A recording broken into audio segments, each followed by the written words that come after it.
ఏం సమాధానం చెప్పమంటారండి? మీరు మేఘనని ఎంత అభిమానించారో నేను అంతకంటే ఎక్కువ అభిమానించాను. తనని ప్రేమించి పెళ్లి చేసుకున్నాను. మా అమ్మ కాదన్నా మా అమ్మని ఎదిరించి మరీ పెళ్లి చేసుకున్నాను. ఆ పిల్లలిద్దరినీ నా సొంత బిడ్డలాగే చూసుకున్నాను. కానీ మేఘన ఏం చేసిందో తెలుసా? కేవలం మా అమ్మ కోరిక తీర్చడానికి ఒక వారసుని కనివ్వమని అడిగిన పాపానికి నన్ను 10 మంది ముందు ఒక తిరుగుబోతుని చేసింది.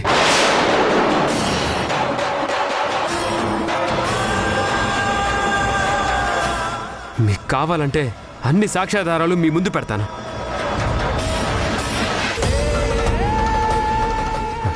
ఆరోహి, నువ్వే చెప్పు. అంతా నీ కళ్ళ ముందే జరిగింది కదా? జరిగిన దాంట్లో మేఘన తప్పు ఉందా లేదా?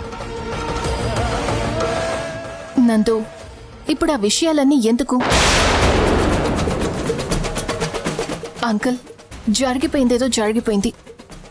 మీ మాటల్ని బట్టి చూస్తుంటే ఇక్కడి నుంచి వెళ్ళిపోయిన మేఘన మీ ఇంటికి వచ్చింది అనుకున్నాము. అంటే మీ ఇంటికి కూడా రాలేదా? అయితే మరి తను ఎక్కడికి వెళ్ళినట్టు?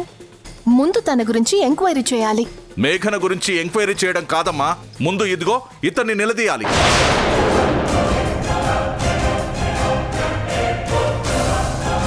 తాళి కట్టిన భార్యని అంత నిర్దాక్షిణ్యంగా ఎలా వెళ్ళగొట్టగలిగావు?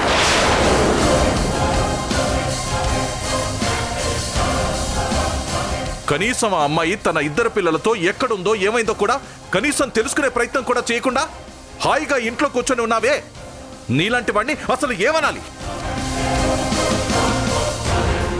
చూడండి, జరిగిన దాంట్లో నా కొడుకు తప్పేమీ లేదు. అనవసరంగా నా కొడుకుని మాత్రం ఏమీ అనడానికి వీల్లేదు. ఏంటండి మాట్లాడితే మీ కొడుకును వెనకేసుకొస్తున్నారు? మరి మా కోడలి పరిస్థితి ఏంటి?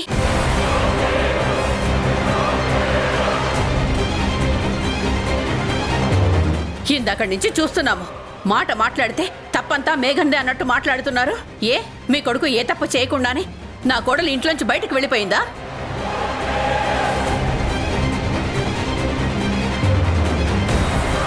ఎంతసేపు మీ కొడుకును వెనకేసుకు రావడమే తప్ప ఇంటికొచ్చిన కోడల్ని జాగ్రత్తగా చూసుకోవాలనే జ్ఞానం మీకు ఉండాలి కదా.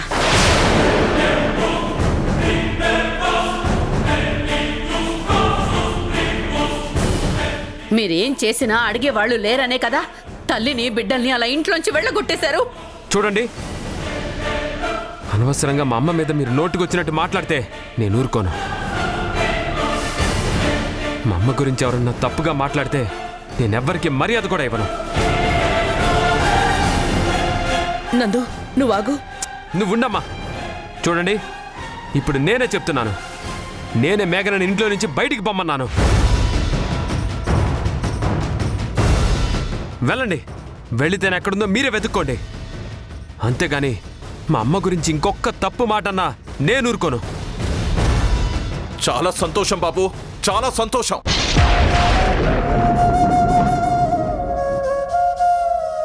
తప్పు నీది కాదు. నిన్ను నమ్మి నా కోడల్ని నీ చేతిలో పెట్టాను చూడు, నాది బుద్ధి తక్కువ.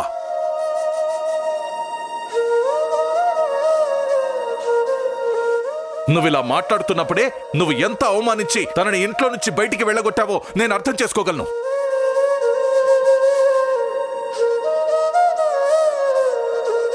వెళ్తాను, నా కోడల్ని నేనే వెతుక్కుంటాను. ఈ జన్మలో మళ్ళీ మేఘన ఇంట్లో అడుగు పెట్టదు.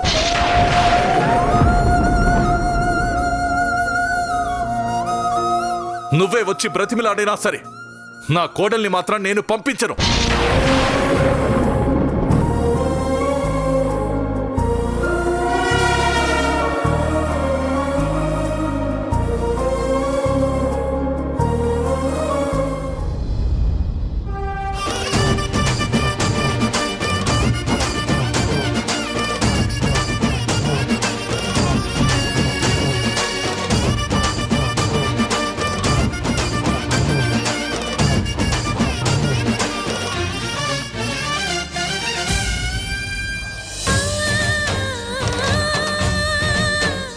తాళిని చూసిన ప్రతిసారి నాకేమనిపిస్తుందో తెలుసా?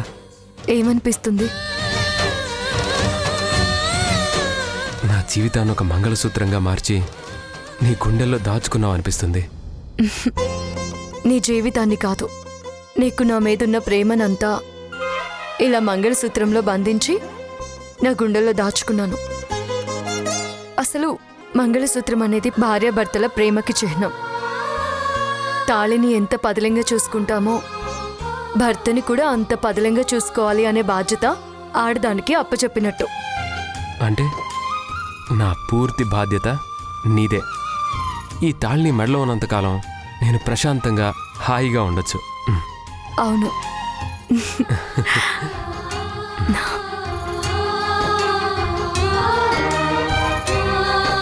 నువ్వెప్పుడు నా గుండెల్లో పదిలంగా ఉంటావు నందు.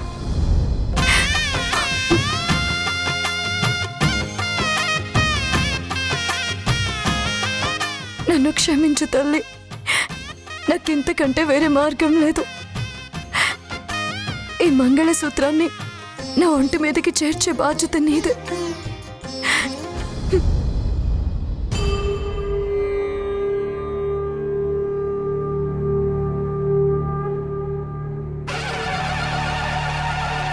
నవ్య, వెళ్దాం పదా. మేఘనా, ఇంకొక్కసారి ఆలోచించు. ఇంకా ఆలోచించడానికి ఏమీ లేదు, నిర్ణయం తీసేసుకున్నాను. పద, బయటికి వెళ్దాం.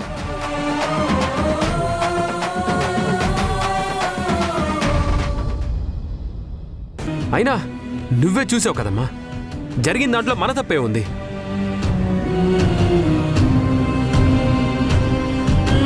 ఇంతమంది మేఘన చేసిన పనుల గురించి మాట్లాడుతూ ఉంటే నా కోడలు తప్పు చేసింది, నేను దాంతో మాట్లాడతాను బాబు అని ఒక్క మాట అయినా అన్నారా?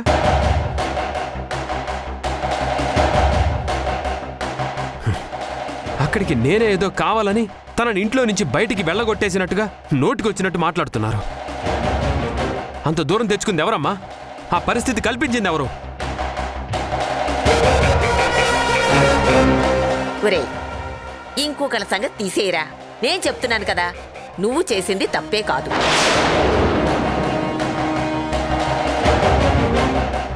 వెనక ముందు ఆలోచించకుండా అందరి మీద అలా నోరేసుకు పడిపోతూ ఉంటే చూస్తూ ఊరుకోవాలా?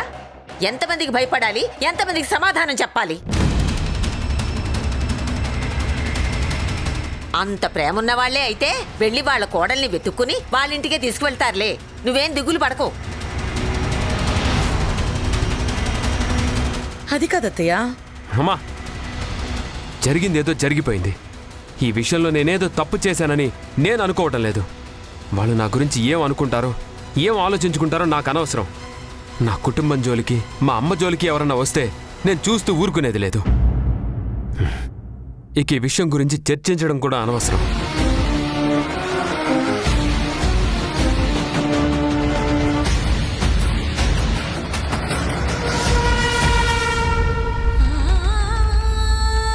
భగవంతుడా, ప్రశాంతంగా బ్రతుకుతాడు, వీడి జీవితం ఒక దారిన పడింది అనుకుంటుంటే మళ్ళీ ఈ కష్టాలేంటయ్యా?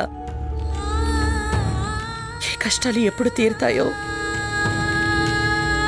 నా కొడుకు జీవితంలో సంతోషం ఎప్పుడొస్తుందో.